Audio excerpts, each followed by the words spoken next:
بسم اللہ الرحمن الرحیم۔ کیا کروں کہ میری دعائیں قبول ہوں؟ میں جتنا مخلص ہوتا چلا جاؤں گا اتنا ہی میری دعائیں قبول ہوتی چلی جائیں گی۔ اپنے من کو صاف کرنے کی ضرورت ہے، اپنے اندر کے آدمی کو ستھرا کرنے کی ضرورت ہے، اپنے دل کے اندر گزرنے والے وسوسوں کو ختم کرنے کی ضرورت ہے، منفی سوچنا بند کر دوں، الٹی سیدھی باتیں دماغ میں لانا چھوڑ دوں، کسی کی ٹو لگانا چھوڑ دوں،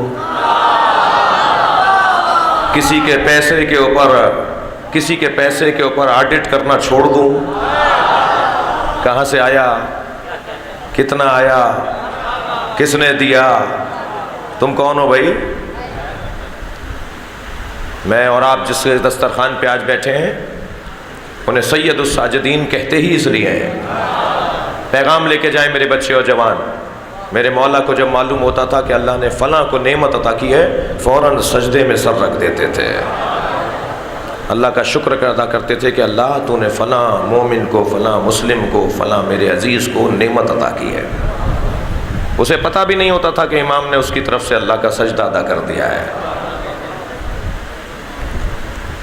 لوگوں کو دو چیزیں زیادہ نظر آتی ہیں، ایک اپنی عقل، ایک دوسرے کا پیسہ۔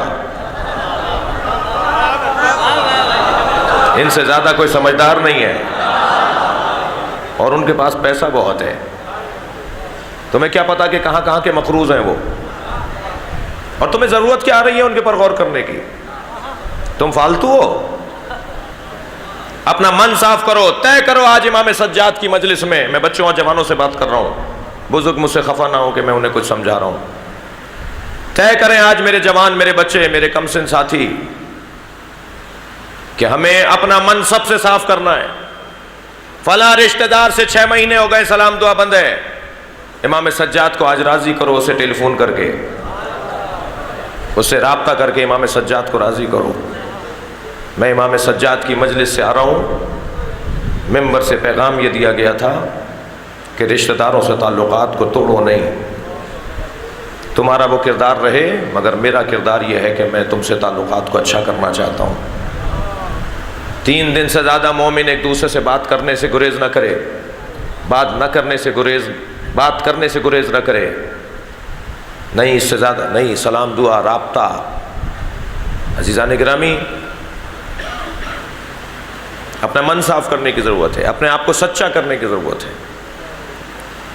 قُلْ إِنَّمَا أَعِظُكُمْ بِوَاحِدَةٍ، میں ایک نصیحت تمہیں کرتا ہوں، اللہ کہہ رہا ہے قرآن میں۔ آیات تو 6000 سے زیادہ ہیں مگر نصیحت صرف ایک دفعہ ہی کی ہے اس نے۔ اتنی آیات میں اس نے نصیحتیں بہت کی ہیں مگر انہیں نصیحت نہیں کہا، صرف ایک نصیحت تمہیں کرتا ہوں، ان تقوموا للہ، اللہ کی خاطر زندگی گزارو، مثنیٰ و فرادا، مل کر یا تنہا رہ کر۔ میرا ہر قدم مجھے جواب دینے کے لیے ہو کہ یہ اللہ کی خاطر اٹھ رہا ہے یا نہیں۔ بہت ساری چیزیں اپنے گھر میں سجانے کی ہوتی ہیں، اچھے مناظر آپ توغرے بنا کر لگاتے ہیں، قرآن کی اس آیت کو بھی خوش خطی میں لکھوائیے، بڑے فریم میں اسے اچھے فریم میں کر کے اپنے گھر میں لگائیے۔ سورہ تکویر کی آیت ہے، فَأَيْنَ تَذْهَبُونَ، کہاں جا رہے ہو؟ پوری آیت ہے یہ، کہاں جا رہے ہو؟ سورہ تکویر کی آیت، کہاں جا رہے ہو؟ اسے بڑا بڑا کروا کے اپنے گھر میں لگائیے، آتے جاتے آیت ہم سے کہے گی کہاں جا رہے ہو؟ اگر جانے کا جواب ہے تو جاؤ، ورنہ کہاں جا رہے ہو؟ تمہارے پاس جواب ہی نہیں ہے جانے کا، کیوں جا رہے ہو، کہاں جا رہے ہو؟ البتہ گھروں میں لگانے سے پہلے امام بارگاہوں میں کہ جہاں مسجد برابر میں ہے وہاں اس آیت کو لگانے کی زیادہ ضرورت ہے، اس لیے کہ فاتحہ کے لیے جب گھر جا رہے ہوتے ہیں اور مؤذن اذان کہہ رہا ہوتا ہے تو قرآن پکار کے کہہ رہا ہے کہاں جا رہے ہو؟ کہاں جا رہے ہو؟ کھانا کھانے جا رہے ہو؟ یہ جواب دو گے اللہ کو کہ کھانا کھانے جا رہے ہیں؟ مؤذن پکار کر کہہ رہا ہے حی علی الصلاۃ، مسجد خالی ہو رہی ہے۔ کل میرے دوست کہہ رہے تھے کہ شاید میں کسی سے خفا ہوں، میں کسی سے خفا نہیں ہوں، میں اپنے آپ سے خفا ہوں۔ میرے سینے میں آگ لگی ہوئی ہے. پیواڑ کی پہاڑی سے لے کے کراچی کے ساحل تک اپنی قوم کے مسائل کو دیکھ رہا ہوں. ہم کن الجھنوں کا شکار ہیں اور کن مسائل کی وجہ سے تشیع کی تصویر بگاڑنے کا سبب بعض لوگ بن رہے ہیں. میں تشیع کی تصویر کو بگاڑوں گا تو مجھے کہاں کہاں جواب دینا ہوگا. خدا کے لیے اپنے کسی عمل سے مکتب کو مجھے شرمندہ نہیں کرنا. لوگ دیکھ رہے ہوتے ہیں کہ شیعوں کے مسجد سے اذان ہو رہی ہے اور یہ مسجد سے باہر نکل رہے ہیں. کہاں جا رہے ہیں جی؟ فاتحہ کی رسم میں جا رہے ہیں. ارے بھائی، بڑے بوڑھوں نے ہندوستانی خاندان میں یہ مشکل ہے، میں بھی اسی خاندان سے ہوں. شاید پہلے وہ مغرب سے پہلے فاتحہ اس لیے رکھی جاتی تھی کہ بھائی لالٹینوں کا دور تھا، چراغوں کا دور تھا، جی اندھیرا ہو جائے گا، یہ گاؤں کیسے لوٹیں گے؟ تو دن چڑھے اور دن اترنے سے پہلے فاتحہ کی رسم کر لو تاکہ لوگ اپنے گھروں کو چلے جائیں. یہ کوئی قرآن میں آیا ہے؟ کسی حدیث میں آیا ہے کہ مغرب سے پہلے ہی فاتحہ ہوگی؟ میں مجلس میں بیٹھی ہوئی خواتین سے کہوں گا کہ اللہ نے آپ کو مردوں سے زیادہ دین کا جذبہ عطا کیا ہے. یہ مسئلہ بھی آپ کی وجہ سے ہے.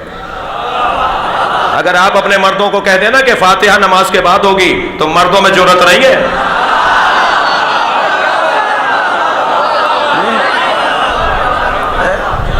خدا کے لیے میں خواتین سے مخاطب ہوں، میرے سیدھے ہاتھ کی طرف زیادہ بیٹھی ہوئی ہیں جی، کہ آپ ذرا یہ رسم تبدیل کروائیے اپنے گھروں میں.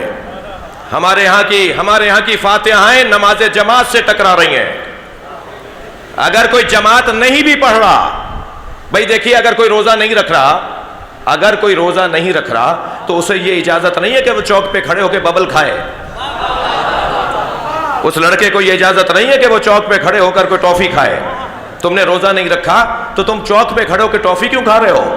تم روزہ نہ رکھنے کا تو ثواب عذاب تمہارا تم جانو، تمہارا اللہ جانے. یہ بے حرمتی کرنے کا جو تمہیں گناہ ملے گا. میں نماز نہیں پڑھ رہا، میں نماز جماعت سے نہیں پڑھنا چاہتا، میں مولانا کے پیچھے نہیں پڑھنا چاہتا، تو کم سے کم نماز کی توہین تو نہ کروں. صلوات پڑھیں محمد و آل محمد.